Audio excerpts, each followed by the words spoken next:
નમસ્કાર વિદ્યાર્થી મિત્રો, ચેપ્ટર નંબર 7 ભાગીદારી પેઢીનું વિસર્જન. આગળના લેક્ચરમાં આપણે વિસર્જન અંગેની આમનોંધો જોઈ હતી. ફરી વખત આમનોંધો જોઈ લઈએ તો મિલકતો માટે મિલકતો ચોપડે દર્શાવેલ હોય ત્યારે, મિલકતોની કિંમત ઉપજે ત્યારે અને મિલકત કોઈ ભાગીદાર લઈ જાય ત્યારે 3 આમનોંધ આવશે. મિલકતો ચોપડે દર્શાવેલ હોય ત્યારે આમનોંધ આપણે જોઈ હતી. માલ મિલકત નિકાલ ખાતે ઉધાર તે જે તે મિલકત ખાતે. મિલકત ચોપડે દર્શાવેલી છે ત્યારે આમનોંધ થશે માલ મિલકત નિકાલ ખાતે ઉધાર તે જે તે મિલકત ખાતે. મિલકતની કિંમત ઉપજે તો એના માટે આમનોંધ હતી રોકડ ખાતે ઉધાર તે માલ મિલકત નિકાલ ખાતે. મિલકતની કોઈ કિંમત ઉપજે ત્યારે આમનોંધ થશે રોકડ ખાતે ઉધાર તે માલ મિલકત નિકાલ ખાતે.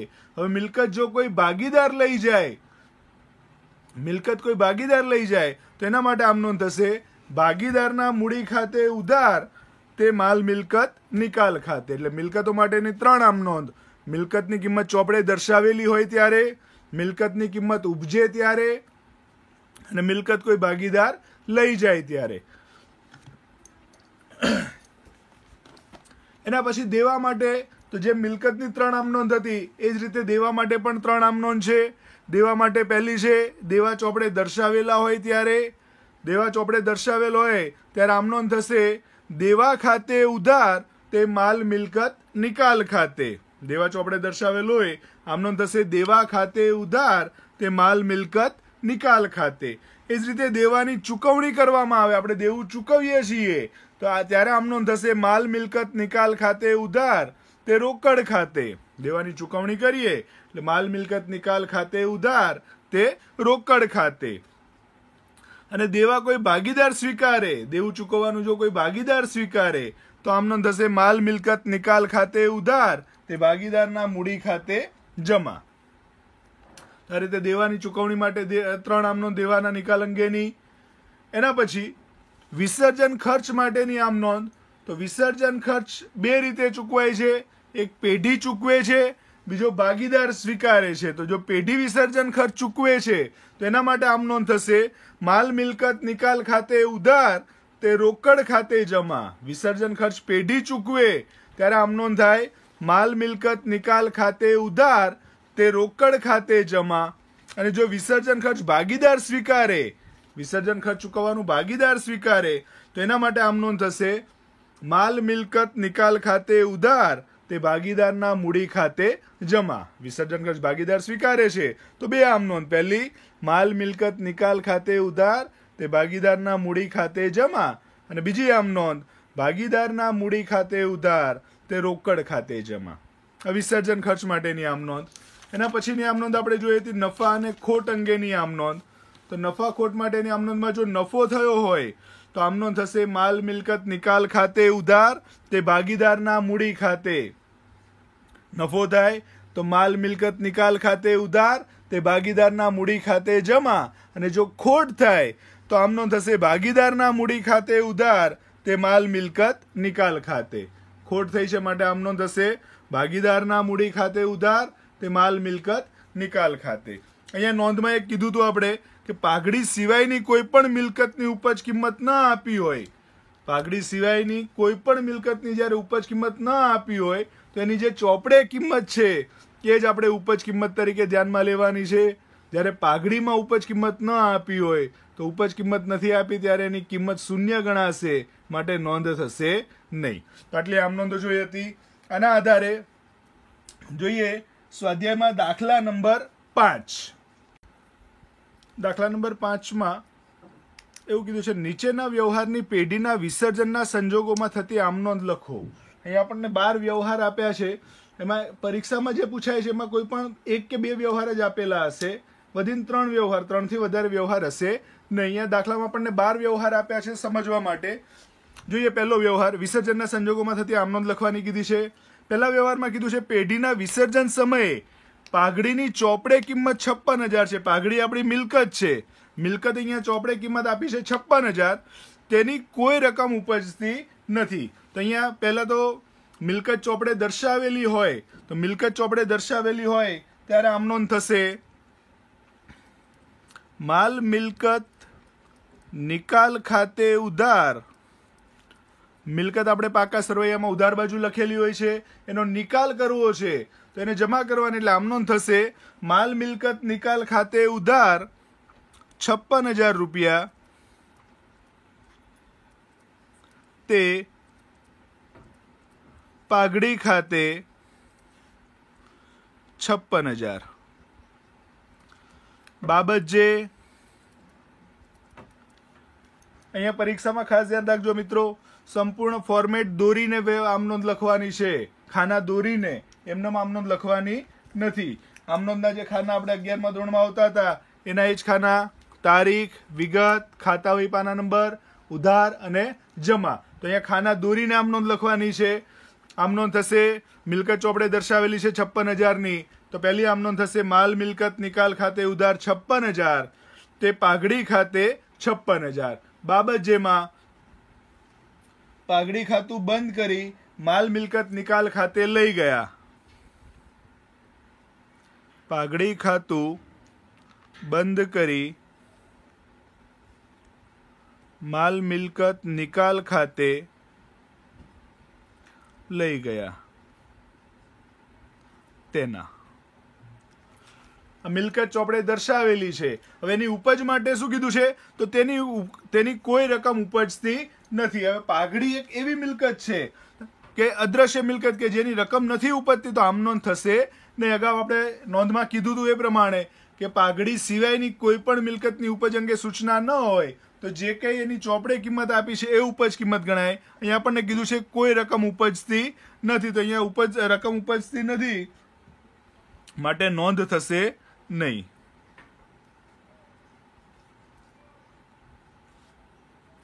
એટલે બે આમનોંધ, પહેલી મિલકત ચોપડે દર્શાવેલી છે એના માટેની, માલ મિલકત નિકાલ ખાતે ઉધાર 56,000 તે પાઘડી ખાતે જમા 56,000, અને બીજી મિલકતની રકમ નથી ઉપજતી માટે નોંધ થશે નહીં. આ પ્રમાણે આમનોંધ લખવાની છે.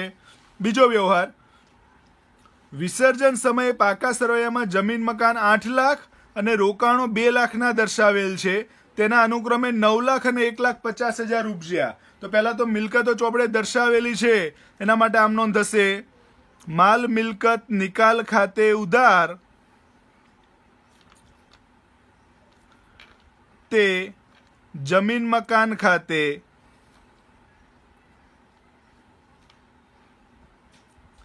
ને તે રોકાણો ખાતે. અહીંયા જમીન મકાનની કિંમત આપણને આપી છે 8 લાખ રૂપિયા, રોકાણોની કિંમત આપી છે 2 લાખ, કુલ 10 લાખ. આમનોંધ થશે માલ મિલકત નિકાલ ખાતે ઉધાર 10 લાખ તે જમીન મકાન ખાતે 8 લાખ તે રોકાણો ખાતે 2 લાખ. બાબત જે ઉપર જે લખીએ પ્રમાણે જમીન મકાન અને રોકાણોનું ખાતું બંધ કરી માલ મિલકત નિકાલ ખાતે લઈ ગયા તેના. અહીંયા દરેક વ્યવહારમાં બાબત જે નથી લખતો તમારે જાતે લખવાની છે. જમીન મકાન અને રોકાણોનું ખાતું બંધ કરી માલ મિલકત નિકાલ ખાતે લઈ ગયા તેના. બીજી આમનોંધ, મિલકતોની કિંમત ઉપજે ત્યારે, તો કિંમત અહીંયા ઉપજે છે જમીન મકાનના 9 લાખ અને રોકાણોના 1,50,000, તો ટોટલ 10,50,000 ઉપજે છે. મિલકતની કિંમત ઉપજે ત્યારે આપણે આમનોંધ લખાઈ હતી રોકડ ખાતે ઉધાર તે માલ મિલકત નિકાલ ખાતે. મિલકતની કિંમત ઉપજે, રોકડ ખાતે ઉધાર તે માલ મિલકત નિકાલ ખાતે, ટોટલ 10,50,000. બાબત જે મિલકતની કિંમત ઉપજી તેના, અથવા તો જમીન મકાન અને રોકાણોની કિંમત ઉપજી તેના. આ પ્રમાણે આમ નોંધ. ત્રીજો વ્યવહાર, પેઢીની કુલ મિલકતો 2 લાખ છે, જે પૈકી ચાલુ મિલકતો 40% છે, 10,000 રોકડ સહિત ચોપડે મૂલ્ય ઉપજશે. અહીંયા મિલકતો 2 પ્રકારની છે, ચાલુ મિલકતો અને બિનચાલુ મિલકતો. કુલ મિલકત આપી છે આપણને 2 લાખ. આમાં ચાલુ મિલકત 40%, તો 2 લાખના 40% એટલે 80,000. એમાં 10,000 રોકડ છે અને 70,000 અન્ય મિલકત છે. રોકડ અહીંયા અલગથી આપેલી છે તો રોકડ અલગ લખી નાખીએ એટલે ચાલુ મિલકત ટોટલ 80,000 થાય. એમાં 10,000 રોકડા અને 70,000 અન્ય ચાલુ મિલકત. તો ચાલુ મિલકત 80,000, બાકીની બિન ચાલુ મિલકત. તો બિન ચાલુ મિલકત 1,20,000.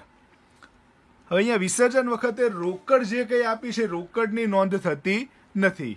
તો અહીંયા ચાલુ મિલકત આપણે 70,000, બિન ચાલુ મિલકત 1,20,000. મિલકતો ચોપડે દર્શાવેલી છે 70,000 અને 1,20,000. મિલકત ચોપડે દર્શાવેલી હોય આમનો થશે માલ મિલકત નિકાલ ખાતે ઉધાર તે ચાલુ મિલકત ખાતે તે બિન ચાલુ મિલકત ખાતે. ચાલુ મિલકતો 70,000, બિન ચાલુ મિલકતો 1,20,000. ટોટલ મિલકત થશે 1,90,000. લામનો થશે માલ મિલકત નિકાલ ખાતે ઉધાર 1,90,000. તે ચાલુ મિલકત ખાતે 70,000, તે બિન ચાલુ મિલકત ખાતે 1,20,000. હવે ઉપજ માટે એવું કીધું છે કે ચોપડે મૂલ્યની જ ઉપજ થઈ. તો આ જે કિંમત છે 1,20,000 અને 70,000 ટોટલ 1,90,000 એટલા જ ઉપજે છે. તો ઉપજે છે આમનો થશે રોકડ ખાતે ઉધાર 1,90,000. તે માલ મિલકત નિકાલ ખાતે 1,90,000. તો અહીંયા ચોપડે કિંમત મિલકતો ટોટલ હતી 2 લાખ રૂપિયાની. એમાં 10,000 રોકડ હતી એટલે બાકીની 1,90,000. એમાં 70,000 ચાલુ મિલકત, 1,20,000 બિન ચાલુ મિલકત, ટોટલ 1,90,000 ચોપડે દર્શાવેલી છે. આમનો થશે માલ મિલકત નિકાલ ખાતે ઉધાર 1,90,000. તે ચાલુ મિલકત ખાતે 70,000, તે બિન ચાલુ મિલકત ખાતે 1,20,000.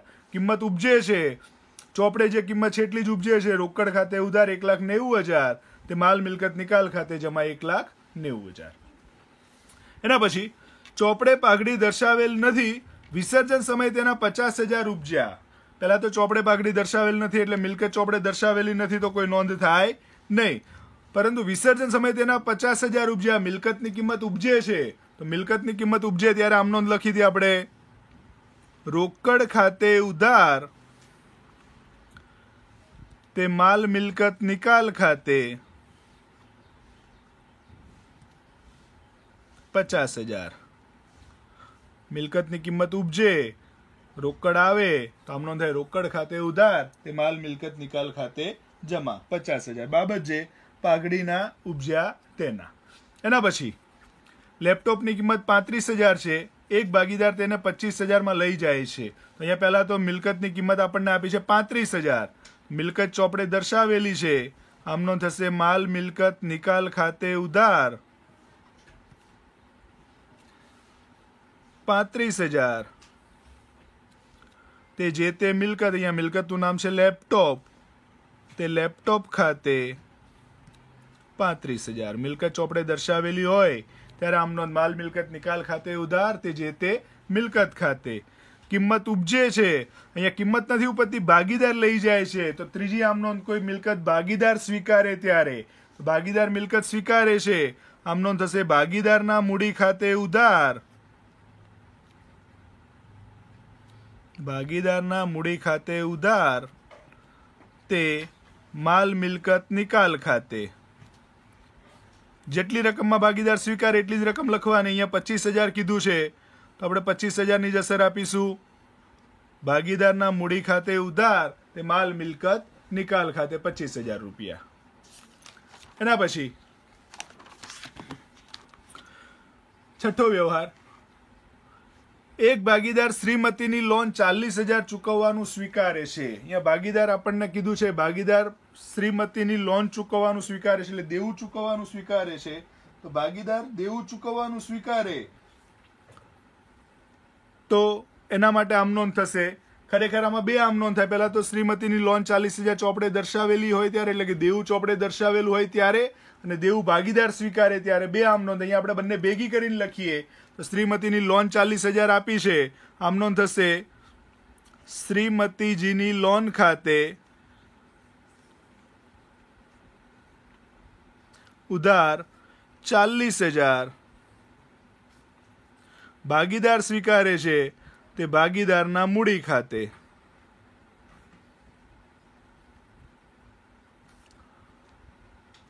બે અલગ અલગ આમ નોંધ જોઈએ તો શ્રીમતીજીની લોન દેવું કહેવાય. દેવું ચોપડે દર્શાવેલું હોય ત્યારે આમ નોંધ થાય શ્રીમતીજીની લોન ખાતે ઉધાર તે માલ મિલકત નિકાલ ખાતે, અને બીજી આમ નોંધ થાય માલ મિલકત નિકાલ ખાતે ઉધાર તે ભાગીદારના મૂડી ખાતે. અહીંયા આપણે બંને ભેગી કરીને લખીએ શ્રીમતીજીની લોન ખાતે ઉધાર તે ભાગીદારના મૂડી ખાતે જમા 40,000.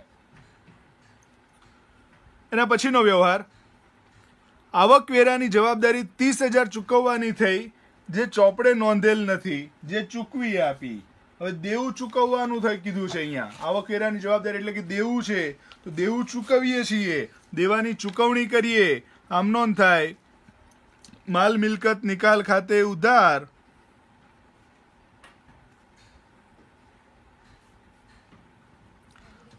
તે રોકડ ખાતે અથવા તો બેંક ખાતે. માલ મિલકત નિકાલ ખાતે ઉધાર તે રોકડ કે બેંક ખાતે. જેટલી રકમ છે એટલી 30,000. આવકવેરાની જવાબદારી આપણે ચૂકવીએ છીએ. આમ નોંધ થશે માલ મિલકત નિકાલ ખાતે ઉધાર 30,000 તે રોકડ કે બેંક ખાતે જમા 30,000. એના પછીનો વ્યવહાર, વિસર્જન સમયે તમામ દેવા ભાગીદારની લોન ચૂકવ્યા પછી મિલકતનો વધારો 1,20,000 છે. ભાગીદાર A, B અને C નું નફા નુકસાનનું પ્રમાણ 5:3:2 છે. નિકાલ અંગેની આમ નોંધ લખો. તો અહીંયા તમામ દેવા ભાગીદારની લોન બધું ચૂકવી દીધું, પછી મિલકતનો વધારો રહે છે તો જે કંઈ વધારો રહે આપણા માટે નફો ગણાય છે, ભાગીદારને વહેંચવાનો છે. તો અહીંયા નફાની જે વહેંચણી અંગેની આપણે આમ નોંધ જોઈ હતી. આમ નોંધ થશે માલ મિલકત નિકાલ ખાતે ઉધાર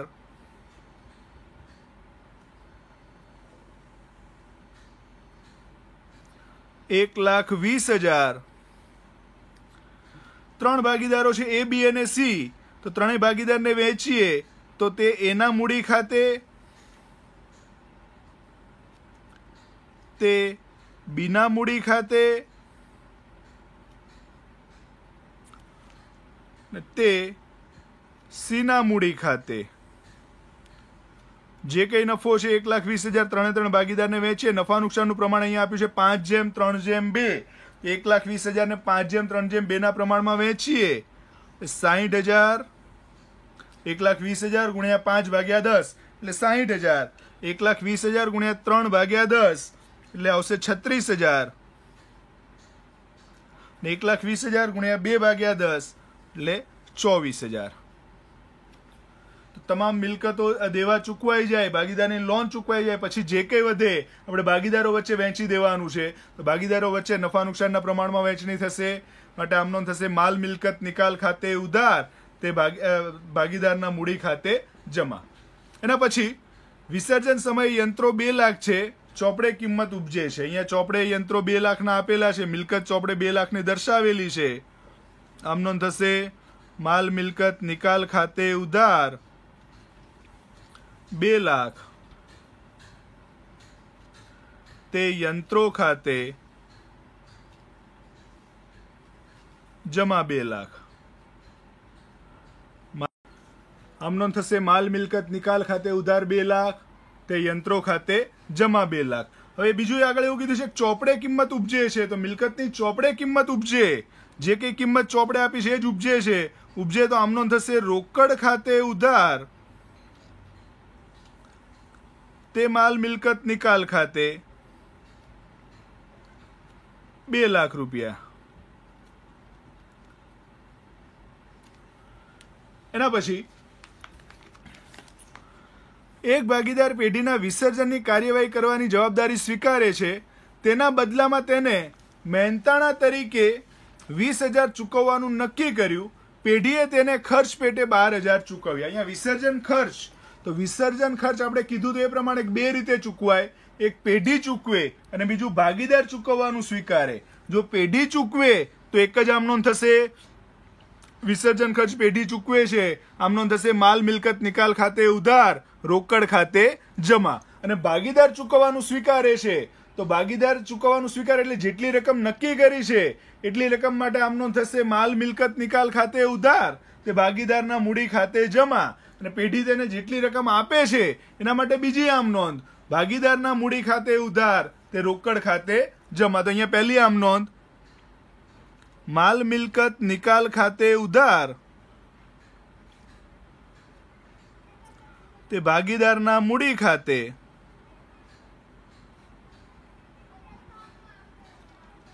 વિસર્જન ખર્ચ પેટે 20,000 ચૂકવવાનું નક્કી કર્યું એટલે પહેલી આમ નોંધમાં 20,000, માલ મિલકત નિકાલ ખાતે ઉધાર, તે ભાગીદારના મૂડી ખાતે. અને બીજી આમ નોંધ, પેઢી તેને 12,000 રૂપિયા ખર્ચ પેટે આપે છે, પેઢીએ તેને 12,000 આપ્યા છે, આમ નોંધ થશે ભાગીદારના મૂડી ખાતે ઉધાર 12,000, તે રોકડ ખાતે જમા 12,000. અહીંયા બંને આમ નોંધ ભેગી કરીને લખીએ તો પણ ચાલે. માલ મિલકત નિકાલ ખાતે ઉધાર 20,000, તે ભાગીદારના મૂડી ખાતે અને તે રોકડ ખાતે. આપણે અલગ અલગ લખીએ તો માલ મિલકત નિકાલ ખાતે ઉધાર 20,000, ભાગીદારના મૂડી ખાતે 20,000 નક્કી કર્યા હતા, એ પેઢીએ તેને 12,000 આપ્યા એટલે આમ નોંધ થશે ભાગીદારના મૂડી ખાતે ઉધાર 12,000, તે રોકડ ખાતે જમા 12,000. એના પછીનો વ્યવહાર, પેઢીના વિસર્જન સમયે દેવાદારો 1,20,000, લેણદારો 60,000 છે. એક ભાગીદાર 20% ઓછી કિંમતે દેવાદારો લઈ લેણદાર ચૂકવે છે. પહેલા તો અહીંયા દેવાદારો 1,20,000, દેવાદારો મિલકત છે, મિલકત ચોપડે દર્શાવેલી હોય, આમ નોંધ થાય માલ મિલકત નિકાલ ખાતે ઉધાર, તે દેવાદાર ખાતે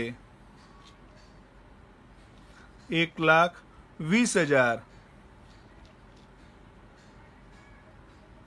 અને લેણદારો 60,000 ના આપેલા છે, તો લેણદાર દેવું કહેવાય. દેવું ચોપડે દર્શાવેલો હોય ત્યારે લેણદાર ખાતે ઉધાર 60,000, તે માલ મિલકત નિકાલ ખાતે 60,000. પહેલી મિલકત ચોપડે દર્શાવેલી છે, બીજું દેવું ચોપડે દર્શાવેલું છે, એની આમ નોંધ. એના પછી એક ભાગીદાર 20% ઓછી કિંમતે દેવાદારો લઈ લે છે, તો ભાગીદાર મિલકત સ્વીકારે છે 20% ઓછી કિંમતે. ભાગીદાર મિલકત સ્વીકારે છે, તો ભાગીદાર મિલકત સ્વીકારે ત્યારે ભાગીદારના મૂડી ખાતે ઉધાર,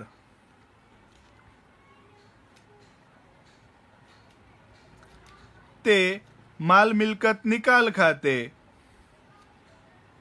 ભાગીદાર મિલકત સ્વીકારે તો આમ નોંધ થાય ભાગીદારના મૂડી ખાતે ઉધાર, તે માલ મિલકત નિકાલ ખાતે. 20% ઓછા, દેવાદાર 1,20,000, 1,20,000 માંથી 20% એટલે 24,000 માઇનસ કરીએ તો 96,000 રૂપિયા. એટલે આમ નોંધ થશે ભાગીદારના મૂડી ખાતે ઉધાર 96,000, તે માલ મિલકત નિકાલ ખાતે જમા 96,000. દેવાદારો લઈ લે છે અને લેણદારોને ચૂકવવાનું સ્વીકારે છે, દેવું ચૂકવવાનું ભાગીદાર સ્વીકારે, તો આમ નોંધ થાય માલ મિલકત નિકાલ ખાતે ઉધાર, તે ભાગીદારના મૂડી ખાતે.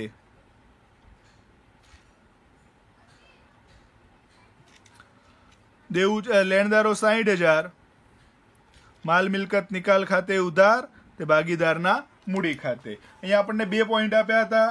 મિલકતો 1,20,000 ની આપી હતી, ભાગીદાર 20% ઓછી કિંમતે મિલકતો લઈ લે છે.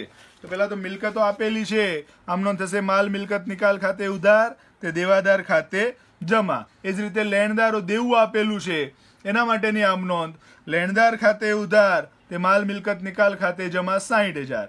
હવે મિલકતો ઓછી 20% ઓછી કિંમતે ભાગીદાર સ્વીકારે, ભાગીદાર મિલકત સ્વીકારે, આમ નોંધ થાય ભાગીદારના મૂડી ખાતે ઉધાર, તે માલ મિલકત નિકાલ ખાતે. 20% રકમ બાદ કરીએ, 1,20,000 માઇનસ 20% એટલે 96,000. તો ભાગીદારના મૂડી ખાતે ઉધાર 96,000, તે માલ મિલકત નિકાલ ખાતે. અને ભાગીદાર દેવું ચૂકવવાનું સ્વીકારે છે, લેણદારો દેવું કહેવાય, લેણદારો ચૂકવવાનું સ્વીકારે છે, તો આમનો થશે માલ મિલકત નિકાલ ખાતે ઉધાર, તે ભાગીદારના મૂડી ખાતે જમા 60,000. 12મો જે વ્યવહાર છે એ એકત્રિત નફા ખોટની આમનોંધ માટેનો છે, તે નેક્સ્ટ લેક્ચરમાં આપણે જોઈશું.